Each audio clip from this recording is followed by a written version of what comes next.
And now, it's time for another Dice Tower review with Tom Vasel.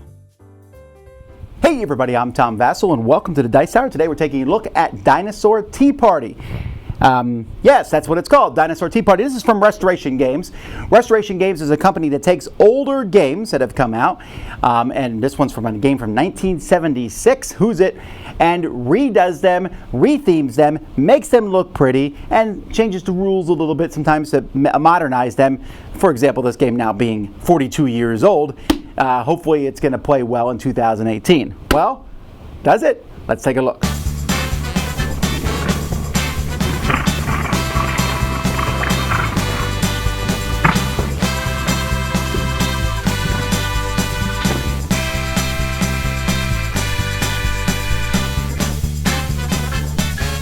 In this game, there are 20 dinosaurs that you'll place out on the table so that everyone can see them.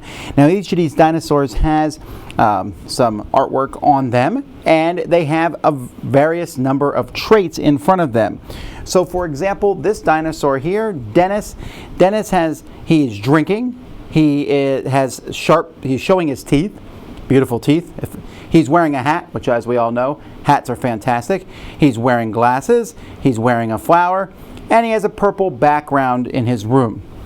Now, Yorick, this very nice looking gentleman here, is also drinking, also showing his teeth, also wearing a flower, and is in the background of a green room. While Vincent here, Vincent is also drinking, also showing his teeth. He has spots on him, wearing a hat, wearing glasses, and has a background of an orange room. So all of them have a various number of characteristics. The fewest characteristics here is Kenneth, who only has 3. He's eating, wearing a flower, and in a purple background. And then you can have all the way up to 7 characteristics. Now, there is a bunch of matching small cards that match each of these creatures. At the beginning of the game, you'll draw 3 of them, and on 3 of them, you're going to put switches, answers, always lies, and always says no on 3 of these dinosaurs. You're then going to shuffle these again and pass one out to each player who will secretly look at it. And so, for example, in this case, I am secretly Winston here.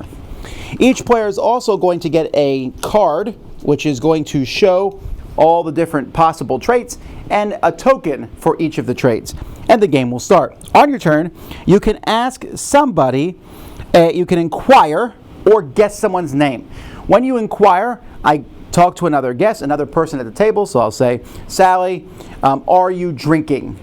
And then she'll say yes or no, putting the token out in front of her. If she says yes, I get to ask her or another player another question, keeping going until I get a no. Once I get a no, then I'm done and it's the next person's turn. Or I can just guess someone's name. I can say, Robert, are you Lloyd? And then Robert will say yes or no. If I'm incorrect, my turn's over and it's the next person's turn. If I'm correct, I'm going to get a sugar cube. Now that's important because getting 3 sugar cubes is how you win the game. If I guess Robert correctly, let's say Robert was Lloyd, we turn Lloyd's card over. Look, he's gone and he's taken everything with him. Robert will get a new card from the deck, so he's someone else who's here. And we just keep going. And that's basically the whole game. The only difference between what I just said are these characters who have switches, answers, always lies, and always says no. Well, this person, if you are Nigel, you will say no to everything. Whatever question you ask, you say no, even if it's yes. Reginald just lies. So if I say, are you in a green room, he would say yes. If I say, are you wearing glasses, he would say no. If I would say, are you eating, he would say no. And Sebastian switches answers. So whatever he says to the first one, let's say it's yes or no, then the next time he'll say no, then the next time he'll say yes, then the next time he'll say no. Now all 3 of these, if you ask them their name, they have to tell the truth. They have to say yes or no. That's basically the game. So the rule book is very simple, very easy, and has recipes for tea sandwiches, which don't interest me at all, and oatmeal shortbread, which also doesn't interest me at all. But hey, it's here. And then it talks about how this is a reprinting of a game called Who's It? The cards themselves, these big cards here, are really nice. The artwork on these cards is fantastic. They're really big. I like how when they leave, sometimes they leave some of the stuff behind. Like, for example, here, Tabitha, when she leaves the tea glasses behind. And so that's just kind of a nice visual effect. These symbols are very easy to understand, and having a card that tells you all the symbols is also fantastic. These tokens work really well. There's a set for each player, and the sugar cubes, well, they're white cubes, but hey, they work thematically. See, this is the game that I wish would be on the shelves at, well, I was about to say Toys R Us, but they're gone, Walmart and other stores. This is the kind of game that I can see people buying and playing and having a great time with.